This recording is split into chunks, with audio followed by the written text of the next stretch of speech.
Okay, I think we're live. Let me just check that we Mm-hmm. are actually streaming. All So right. we are streaming and you're listening to us. Yeah, please bear with us for a moment. Oh, let me retweet this. Uh, and we're live. All right, cool. Let's do this. Yep, let me just check that we are on YouTube as well, because the last round it didn't come out.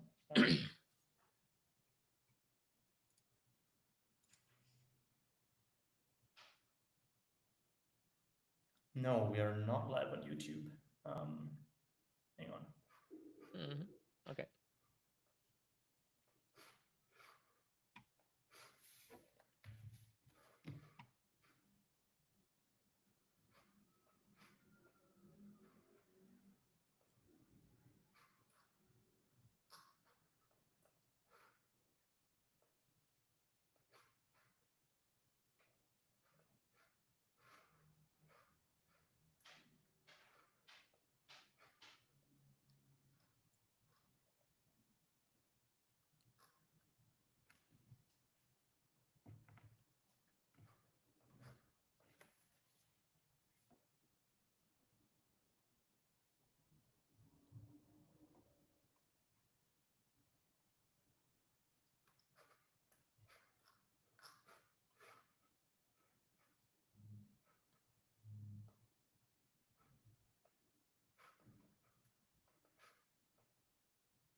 I can see we're streaming, but it's stuck on private.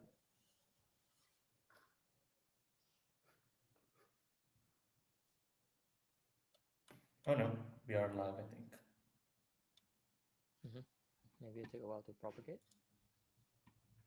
Perhaps. If anyone's listening and can see us on YouTube, please let us know.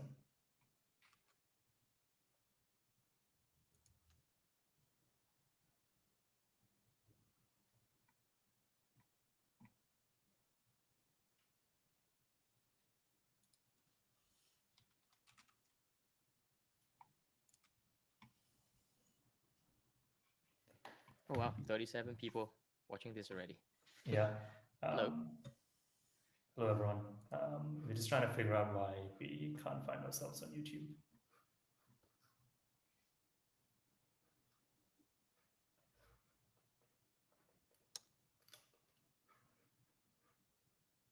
Or do you think you can figure this out later, like Yeah. upload the recording onto Yeah. YouTube afterwards? I think we could. Yeah. That's recording, right? I suppose. There is a recording, so I can see we are streaming. It's just it's not public It's not on public YouTube. on YouTube. Yeah. Oh, I see. Okay, cool. I guess you can make it public afterwards. Yeah. Okay, sounds good. Yeah, let's go. Cool. Okay. Let me bring up our.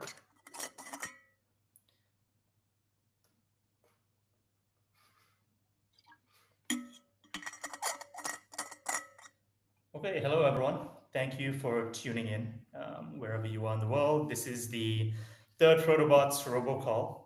My name is Niresh, and with me I have co-founder and CEO of FrodoBots, Michael Cho. Mike, Hey good to have you guys. back. Um, Hello. Hello. Yep. yeah, so we've had a bit of a break from these, for last couple of months. Basically, we've just been really busy doing things behind the scenes, but we thought it was a good idea to have a set aside this time to make sure we go through a couple of things and give you the community good updates on what we've been working on. So this is us. I guess we can go straight into it. So for today, we'll just give you some updates on what's been going on under the FrodoBots banner, because now I guess we have multiple products that we've been moving. And then we'll go into some upcoming releases and the community questions. So let's just go straight into it. Yeah, what we have coming up in May is the second Earth Rover Challenge. Michael, could you walk us through what this is? Yeah. So if you, Niresh, if you can bring up that website. Um, This is, yeah. yeah. So, um, so the Earth Rover Challenge is a really interesting competition.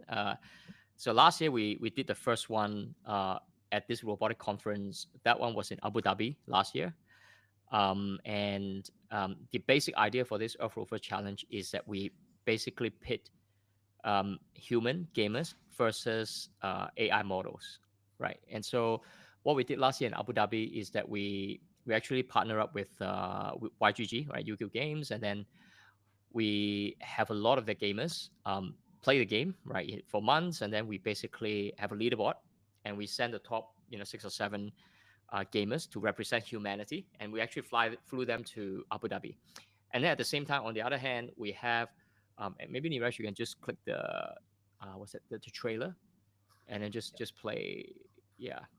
So at the same time, we have actually researchers that um, huh, it doesn't look. Hmm. Um, That oh, is. there you go. Yeah. So at the same time, we basically have um, yeah, basically robotic labs from different universities.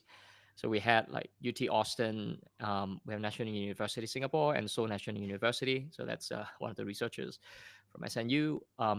And so the idea was that both human gamers and AI were trying to play the same game, which is kind of like a Pokemon Go game in that whether human or AI, will try to control these robots remotely in the real world. And I think what's really unique about this competition is typically there are these competitions that you'll find in robotic conferences, but nearly all the time they're either in simulation or done in some kind of very controlled environment, right? And so I would say this is really probably one of the first time where something like this is done at a conference where you have real robots out there in the wild. So even though the conference was in Abu Dhabi, in fact, these robots were in, I think, 8 different cities, right, Niresh? Yeah. Like we have some Yeah. in 8 different Africa, ones. and whatnot, and so really different cities, Singapore and whatnot, and yeah, so we have the gamers, as you can see, some of them, yeah, the YGG folks, and then Niresh, if you can just scroll down to the end.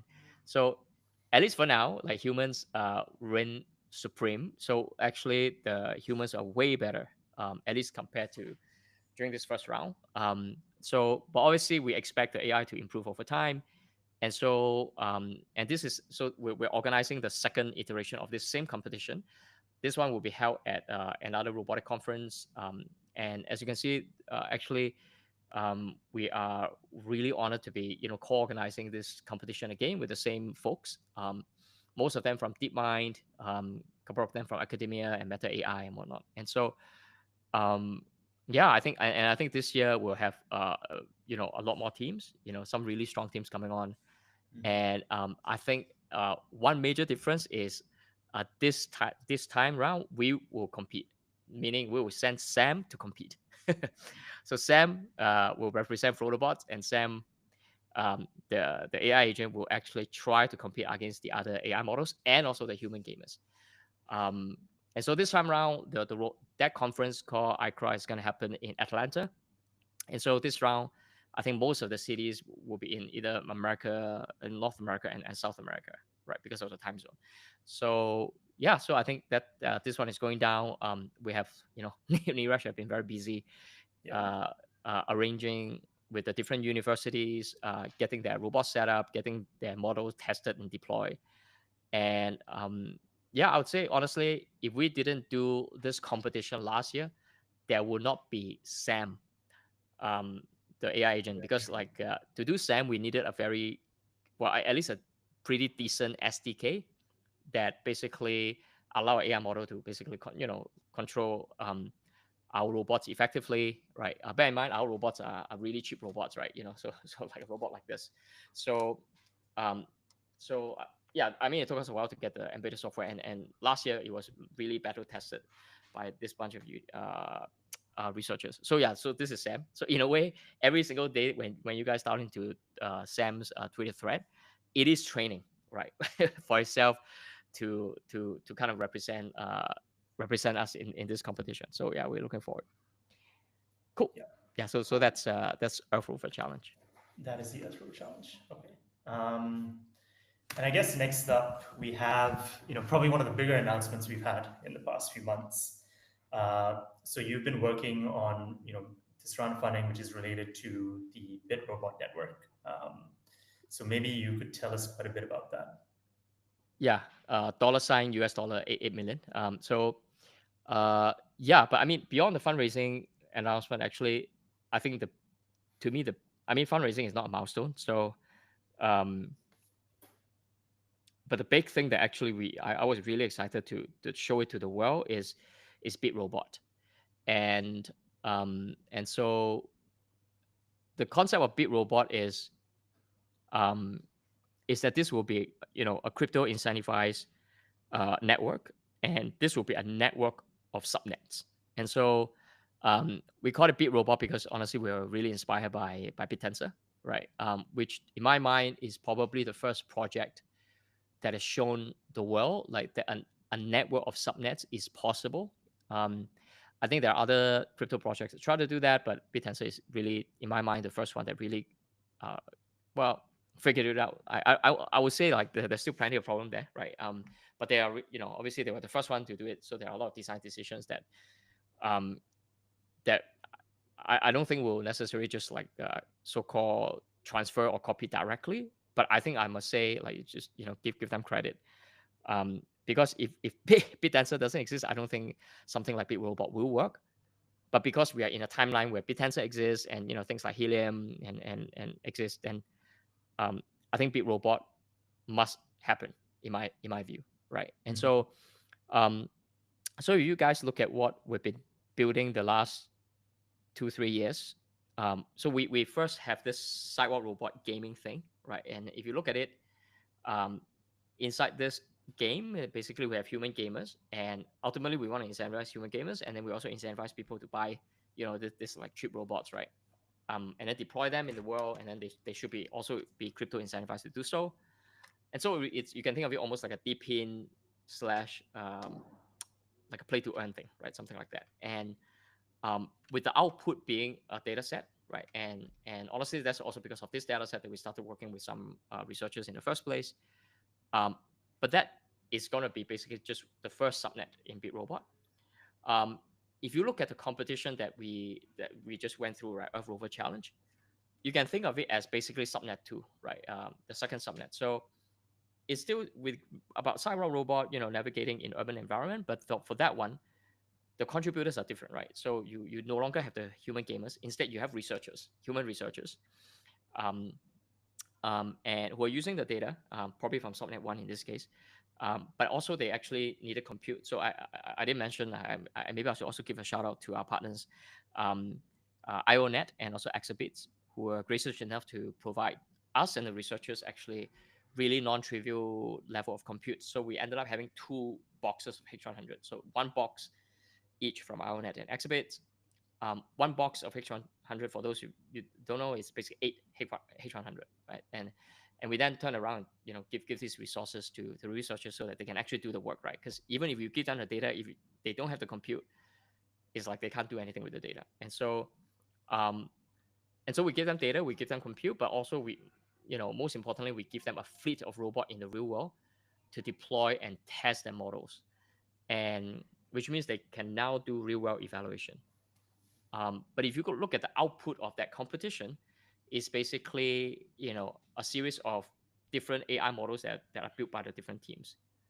So obviously we are doing the second one together with our co-organizers, mainly from DeepMind. But if you really want to scale that up, right, you can imagine you add even more crypto incentives, right, as a subnet, as its own subnet. Right? So like I said, this could be subnet two, where we engage a lot more compute providers, get the deep thing going, and also get like incentivize more researchers to come on with the output that this is not a data set, right? Unlike subnet one, this is actually the output of this subnet will be actual AI models. And so that's two very concrete, um, subnets. And but really the way BitRobot is structured, it's very flexible, and it's going to be very expansionary in its scope. So it could be, the third subnet could be about humanoids. Um, let's say the task could be cooking an egg. Let's say humanoids cooking an egg, and it could be the output could be a data set, right, collected in the real world. Mhm. The fourth subnet could be, in fact, purely synthetic data set generation. So here you involve researchers and you involve subcompute. Um, and then you might have other data set that only have one type of resource. Maybe it's just a lot of, let's say, teleoperators, or maybe like, gamers, right, who are programming. Yeah, so this is a great slide. This is an illustration of what different subnets could be. And so we are about to drop, basically publish a white paper very soon, in the next, hopefully by next week, if not maybe 1 to 2 weeks time. So and that white paper is co-authored between myself, Jonathan Victor, and Juan Bennett. So um, Jonathan Victor, he used to be the former ecosystem lead at Filecoin. He's still very much in the Filecoin ecosystem. Um, and honestly, BitRobot really started really taking shape because I started chatting with him about this idea.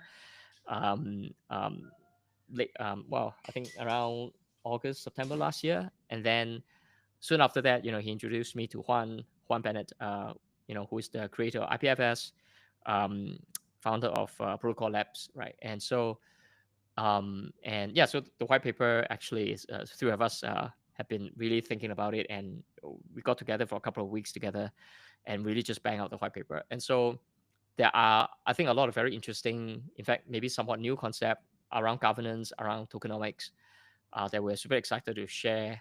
So yeah, watch out for that. But really, I think if BitRobot succeed, you know, um, the the outcome wouldn't just be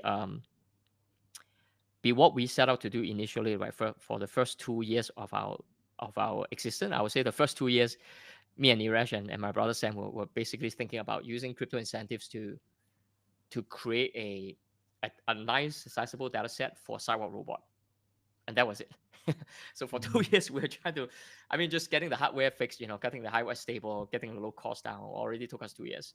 But then as we started doing it, and especially when we started like interacting more with other like researchers, and then started doing things beyond, in fact, our robots. So we have a bunch of announcement that's coming up soon that involve other robotic types, not just our robot. And we realized that there's really a potential to do a much bigger thing, wherein again, if you can use crypto incentives and set up the tokenomics the right way, you can crowdsource a lot of different type of resources.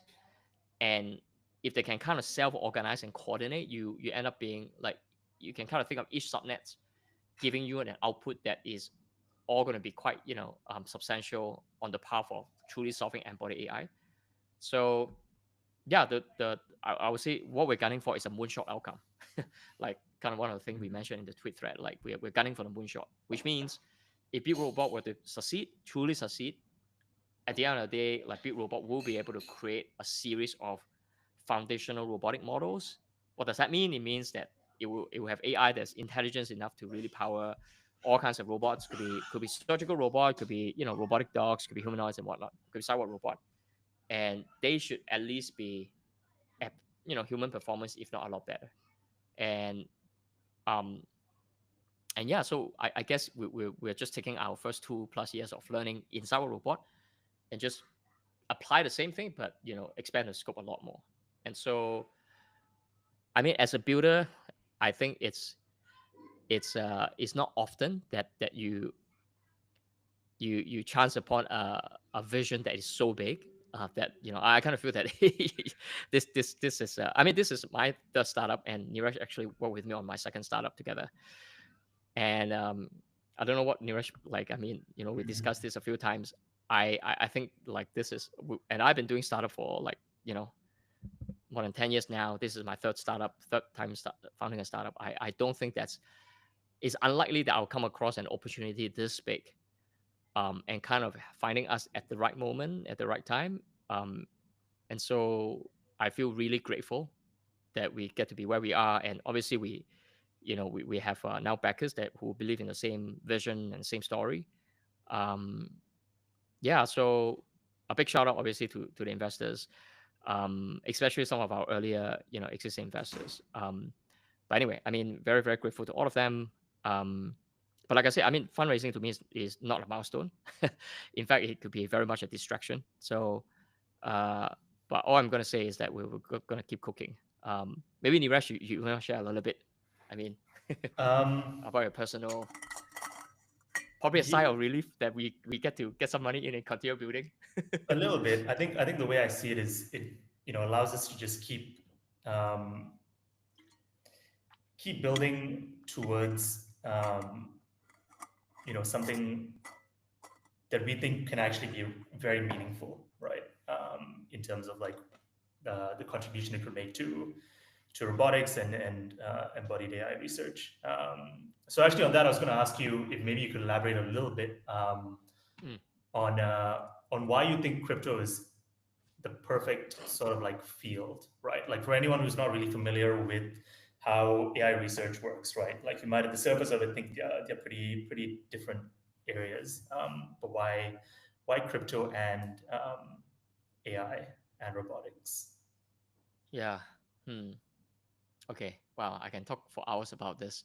Yeah. Um, I think what you asked, maybe there are two aspects to that question. One is maybe what is normal AI versus robotics AI, and I think maybe I should talk about that first because it is because of some key differences between the two that allows crypto to, in my view, if done well, be able to really move the needle in a very meaningful way versus some of the our big Web 2 counterparts. So let me just Mhm. address that first. Digital AI versus robotic AI. So typically for for AI in the digital realm, you basically the playbook is you need three ingredients, right? You need compute, you need data, Mhm. um, lots of it, and ideally some proprietary as well, and high quality.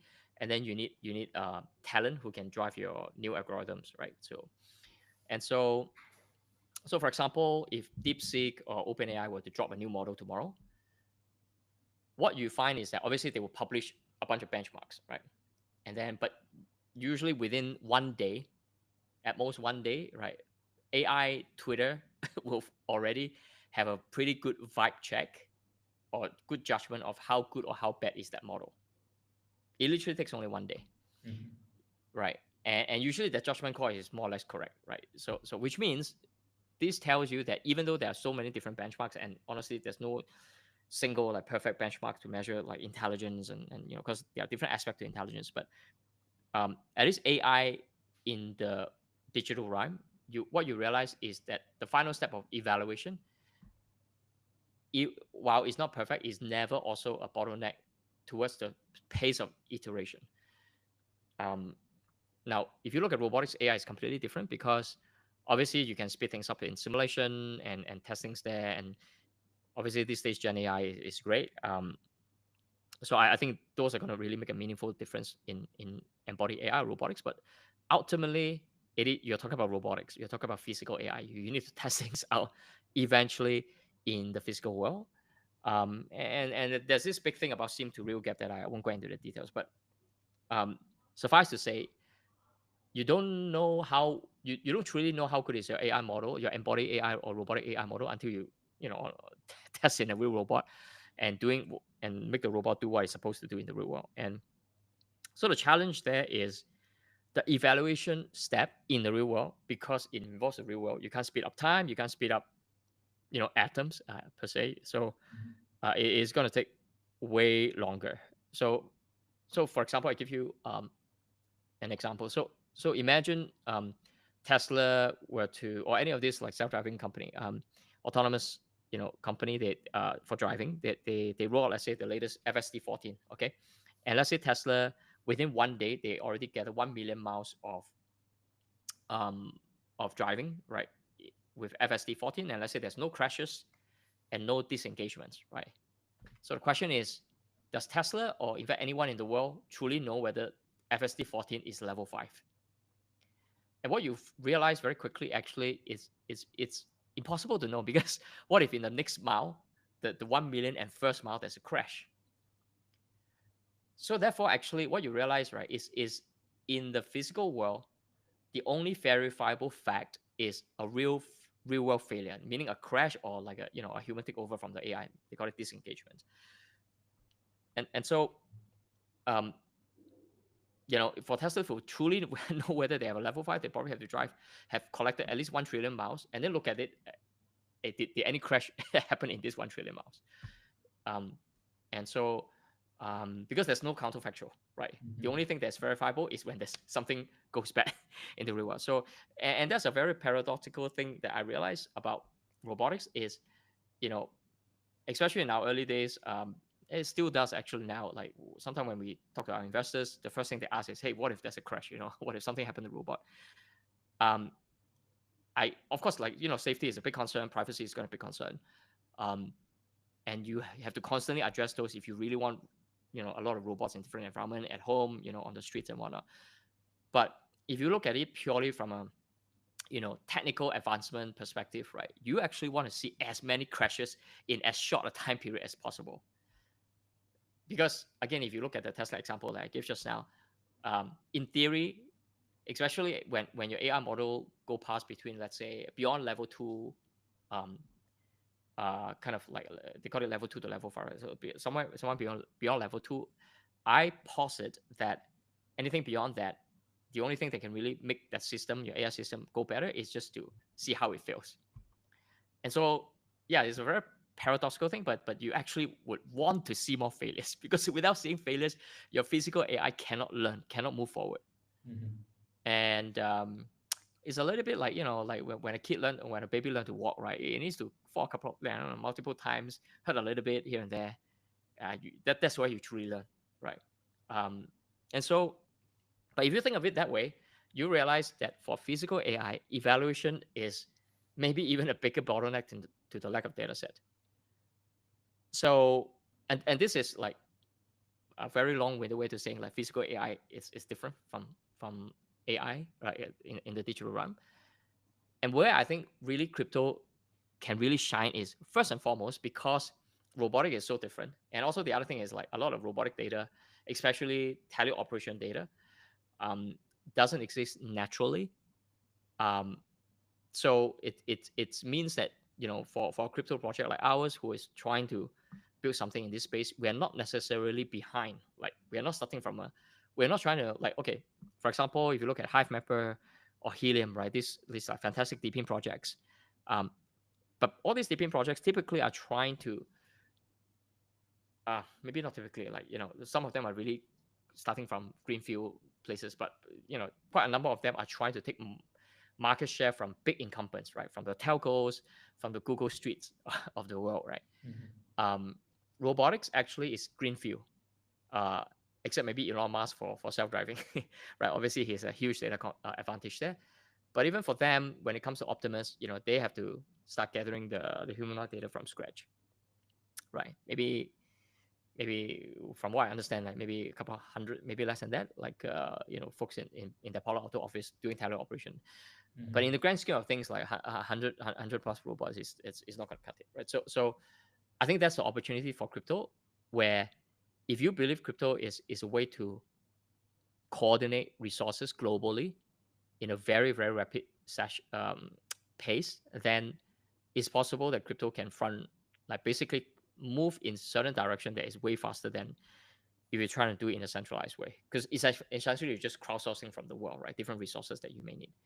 um, and so yeah, so I do think that's why crypto can make a meaningful difference here, all the way from crowdsourcing teleoperators slash gamers, right.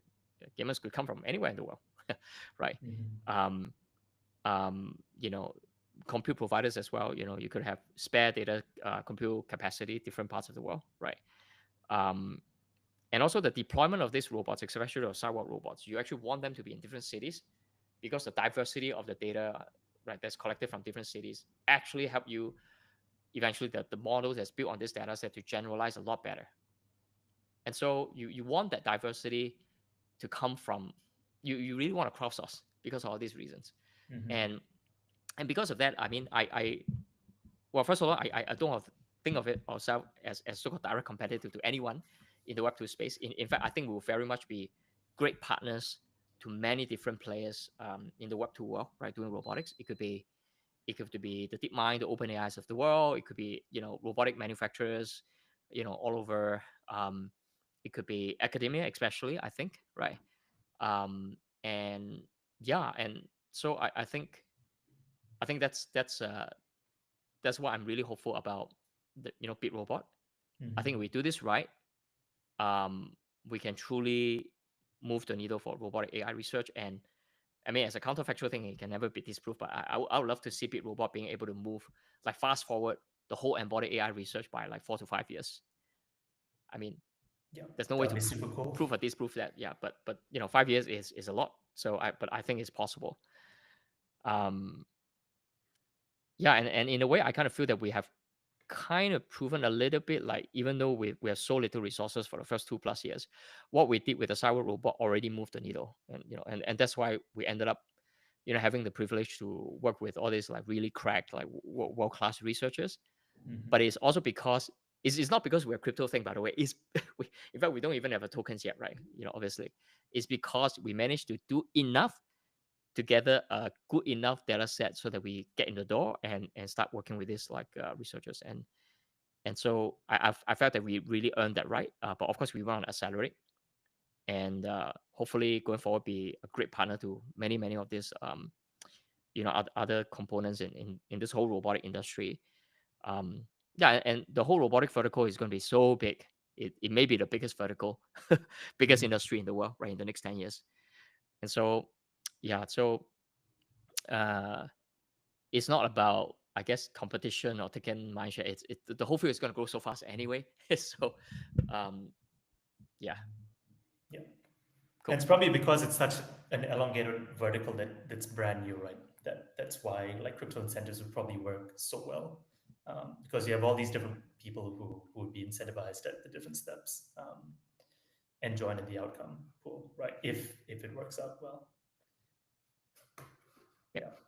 Yeah. Okay, and I guess moving on, this would be what comes under the upcoming launches for FrodoBots. Mm. So we have, I guess, in the past, 4 to 5 days, announced that we are working on this thing called Robots.fun, a robotics AI agent launchpad, which we've been working on with the team from Virtuals.io. Maybe you could tell us a bit about what Robots.fun is. Yeah, so I think we kind of covered Sam a fair bit in the first two RoboCall, but uh, so Sam is our first experiment with trying to build an embodied AI agent. They call it, but with a meme coin. So, and Sam has been, he has his own Twitter account, and we actually, the meme coin is on Virtuals. And so, yeah, I mean, we've been chatting with the Virtuals folks. In fact, way before. In fact, I think like, I want to say we've been talking to them maybe 6 7 months before they started like blowing up. Um, and so, but of course, like once Sam happened on Virtuals, like we started chatting with them very regularly, and that was honestly, Sam wasn't. There was no strategy behind Sam. It was just a quick experiment. We just want to push something out and see how the world reacts to it. And I think we've learned a lot from hearing some feedback from the community, and also as we play with the technology. Um, so I think there were two things that we quickly realized that there's something bigger here to be built, because number one, we have cheap robots, right? At least for our robot, right? We've got $150 version, right? The cheapest Mhm. version. And the other thing is we realized that actually with Sam, all we did was honestly, it's just a GPT-4o, right? It's a multi-foundational model. And so now, of course, the way you call the API, that there's some engineering tricks behind it, but it's fairly it's doable, right? And what is amazing to me is that these days this multimodal foundational model, they take in images and English, right, or basically natural language. And so Sam today, actually, if you look at the in-system prompt and inference prompt, you add together, it's like 5 6 pages of English instructions. And it just strikes me that therefore anyone who knows how to write in plain language, it could be English, it could be other languages, I suppose, these days. And you can actually kind of create your own version of Sam. And I keep thinking about my son, right? Who's a 10-year-old kid. Um, yeah, I think someone like him. I mean, he mess around with a robot all the time. But I think it's very straightforward to him actually, let's say, take that 5 page template and then start tweaking, right? Just by adding more or like maybe deleting some instructions, right? And so and really and we play around with many different experiments, like depending how you prompt the AI, it really will behave quite differently. So I just realized that, hey, this thing, we should just make it like very easy for anyone to try. Uh, like my target audience in my mind is my 10-year-old kid. A kid like that should be able to try. Mhm. And so, and therefore we should just make a launch pad, right? So we started chatting with virtuals the last, I'll say pretty much like, quite soon after we do SAM, we started thinking about this idea. Um, and I think obviously, like once SAM was live, the MemeCon was live, and we didn't want, you know, this like the launch of something like robots.fun, which is basically a launch pad for robotic AI agents, to kind of feel like a rug pull, from people who, kind of invested in the SAM meme coin initially. So, and in fact, we want to do the opposite. We want now, for if robots do fun do well as a platform, as a launch pad, we want SAM, the original meme coin, to do well, right? And so, I mean, what we announced actually this couple of days are, various like value accrual process, or mechanics, to kind of like drive value back to SAM, right? And so, it ranges. I mean, the main thing I would say is like, if you look at, most of these launch pads, including virtuals, the main way they make revenue is trading revenue. So, um, substantial part of the trading revenue for any, going for all these meme coins, that would be basically robotic AI agents meme coin on robots of fun. Substantial part will go back to Sam. Um, Sam will also take, I think, 5% of all new meme coins on robots of fun. Because the idea is that, everyone who start off, trying to create their own robotic AI agent will be a clone of Sam, right? Because it's actually not easy to create that 5 to 6 pages of template, right? So I think it's a fair exchange. Sam get 5% of everything.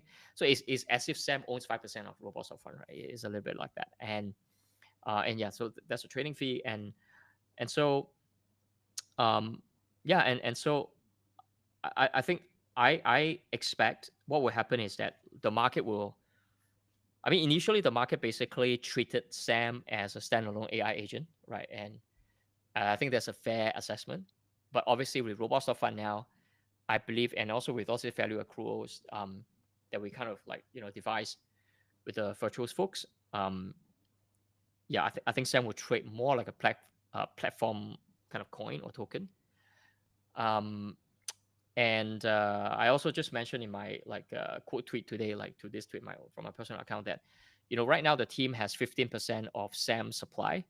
Um, And to be honest, we have multiple requests from various parties the last 1 2 months, for people who want to buy, our share OTC. But I've always said no, because in my view, like what we wanted actually from the very beginning was this 15% should go back. We should give it back to Sam to spend. Um, Now, in a way, it sounds a bit self-serving, I know, but I mean, what I'm trying, the bigger thing here is that we're not here to monetize from that the 15%. Our goal is to let Sam, because Sam is going to take resources to improve itself and improve the platform. And that's where the 15% will go to. So it could be, please, let's say, like Sam or may want to, let's say, travel to Paris. And the only way for it to teleport there is to pay a Paris dude who, I don't know, live beside Eiffel Tower or something like that, who happens to own one of these type of robot. And so Sam will pay in his own meme coin, right? In order to rent time, right? So that's one very specific example of how an AI agent with his own, war chest of like resources, financial resources in his own stash of meme coin, can now do stuff in the real world. And uh, but ultimately, you realize that actually all these are very beneficial to the platform. Obviously, the more robots there are in the real world, the more like Sam, in a way, like kind of underwrite a bit of the hardware cost. The more bots there will be, the more vibrant the platform will be. Um, yeah, and actually a very cool thing I think that will happen is maybe Niresh, I don't know, if it has that tweet go out, but I think we briefly mentioned about ET Fuji, right? Yeah, we So did. I think in the first tweet, we kind of mentioned this thing about so ET Fuji. ET stands for extraterrestrial. So it's really aliens. So the idea for the game is that every day at this fixed time, right? So or maybe you can freeze at this frame. So ET Fuji basically is just like a bunch of aliens, which are Solana NFTs, and the gameplay is kind of like Hunger Games slash like Pokemon Go, right? So if and again, we want to make it super easy for anyone, even a kid, right, to get a robot, and then build their own version of the AI, and then participate in this daily competition. So every day at the same time, anyone who basically switch on the robot allows the AI to play this game. The AI will basically autonomously try to drive around in whatever city they are in for like I think 15 to 20 minutes, something like that, like over 2 rounds. Like the first round will be doing in their own city. The second round, um, the AI will be teleported into some random cities, right? So you can imagine the AI really need to be robust enough. It can't just be fine tuned to your own city. It needs to also work with some any random environment, right? The world is big, so your AI better hopefully survive. Um, but yeah, it's a very fun, I think, way to see, It's a how very the wild AI, concept. yeah.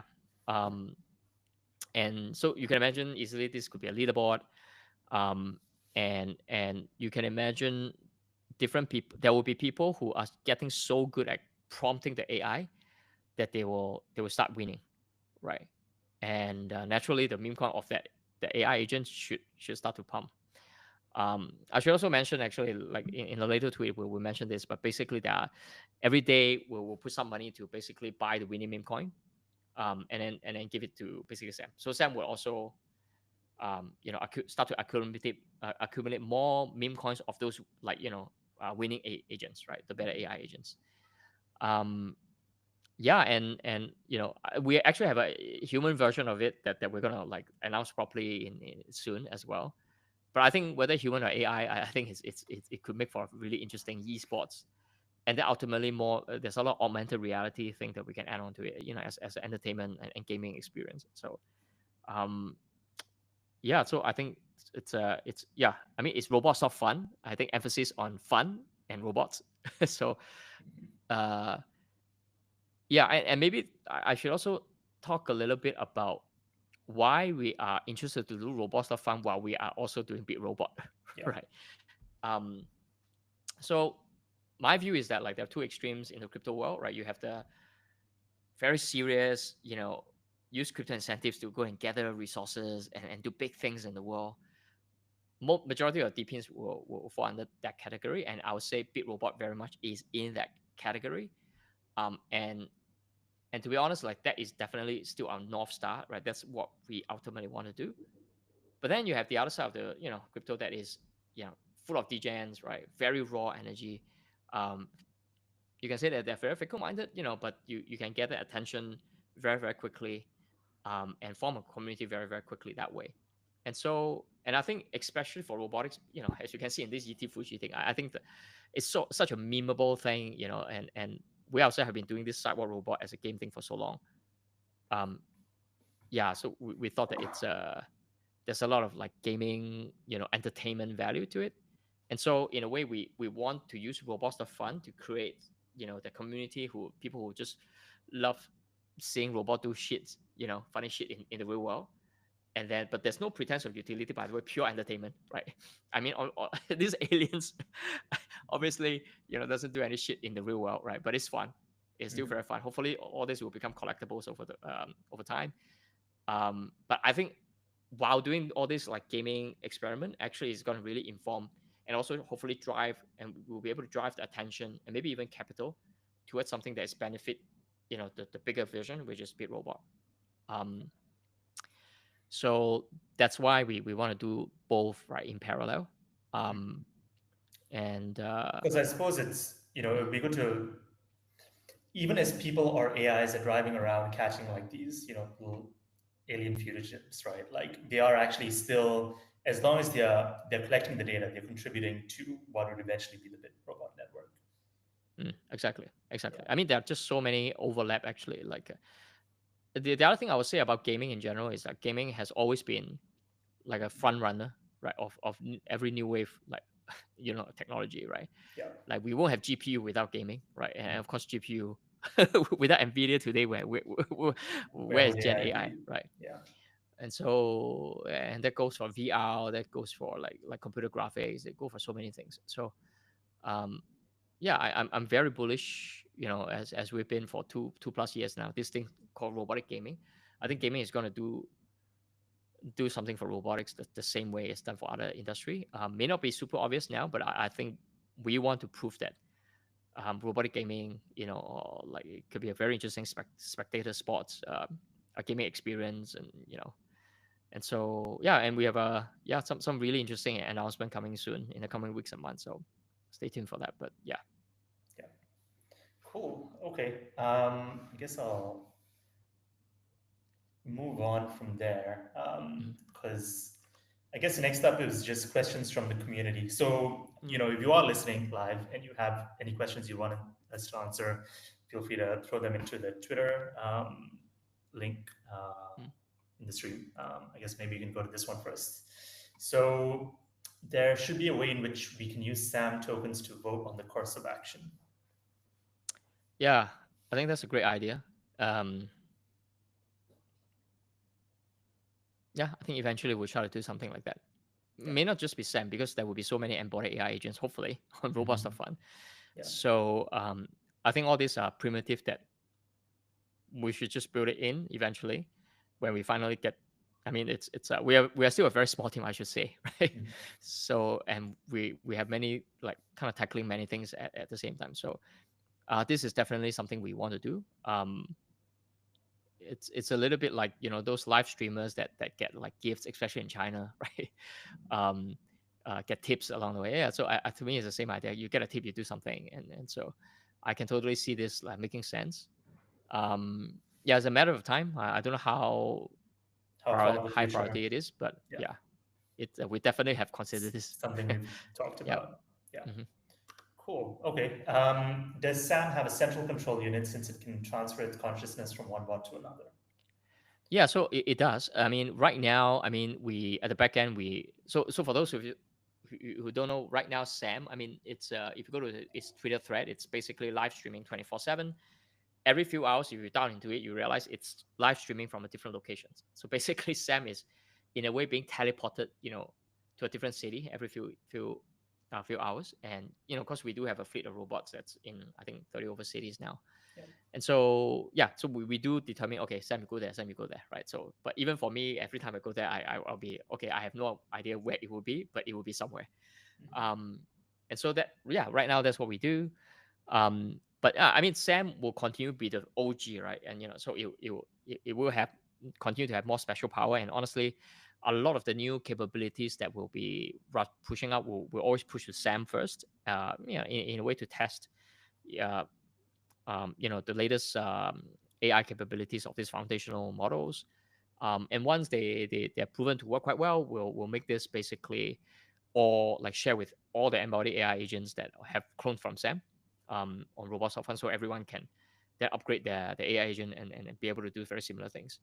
And then of course then they can fine tune from there, and and so um, yeah, I mean, I think something of it we may have to still centrally control, but the general idea is that once we have built something that is quite stable, we want to share with the wider community ASAP. Yeah. Will the tokens on robots be accessible immediately on virtuals, or the platform have its own funding curve and trading features? Like, can I Yes. launch a token So on Baidu? Yeah. yeah. So that basically, yeah, especially this last line, robots will utilize virtuals token creation. Full stop. Yeah. Basically, everything is on virtuals. Hmm. We follow whatever bonding curve they have.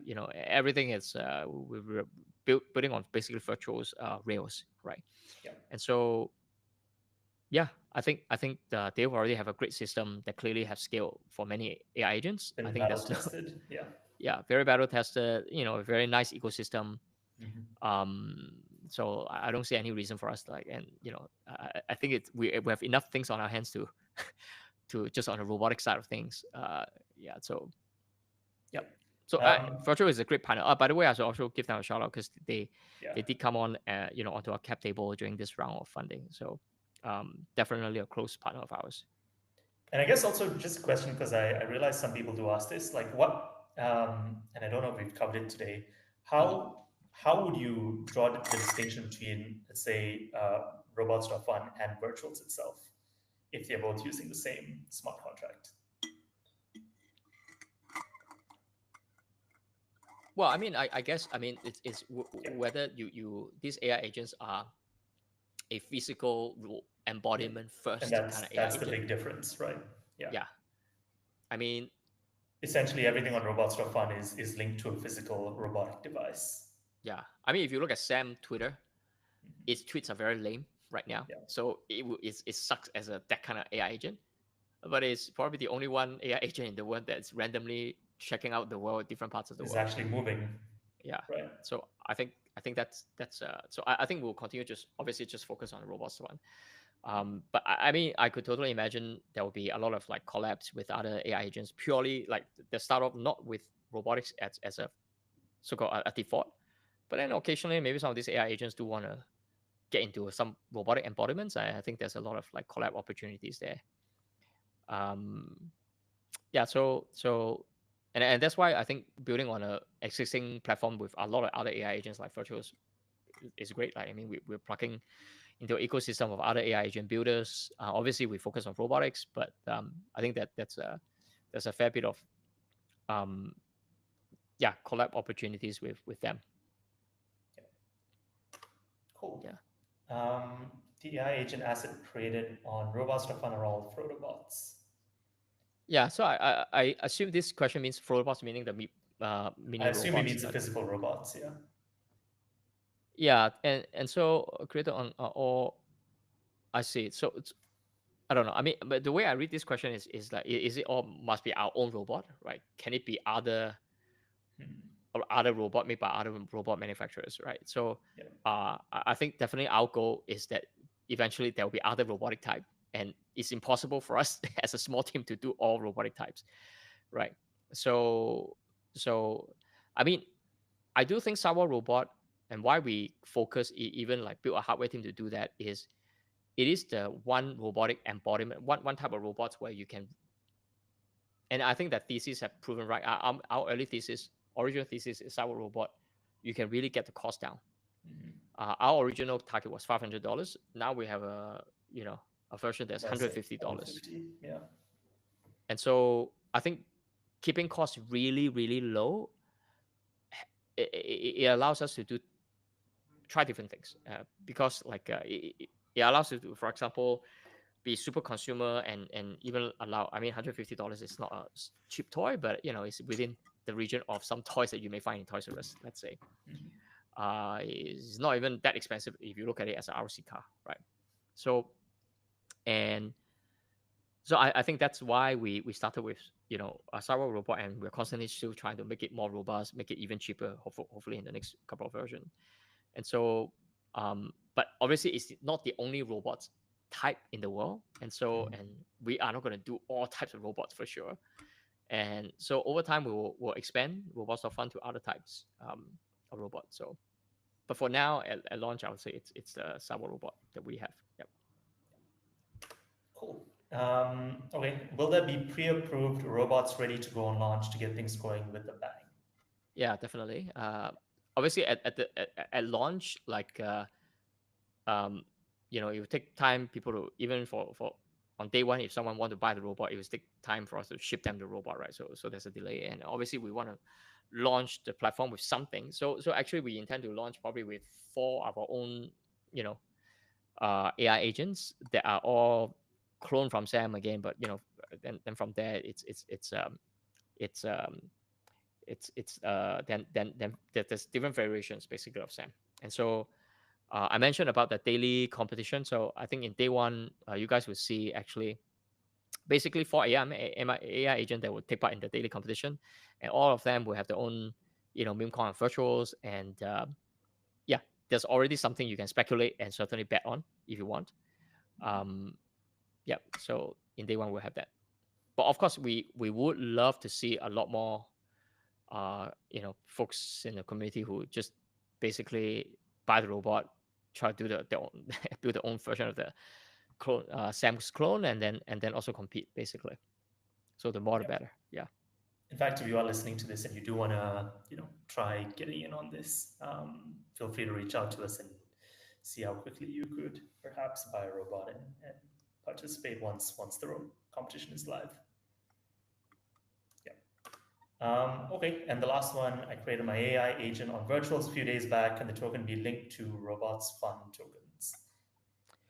Yeah, so I mean, we don't have robot fund tokens. We only have SAM, but Yeah, in a way, SAM is the robots dot increasingly fun going to become the token. token for robots of fun.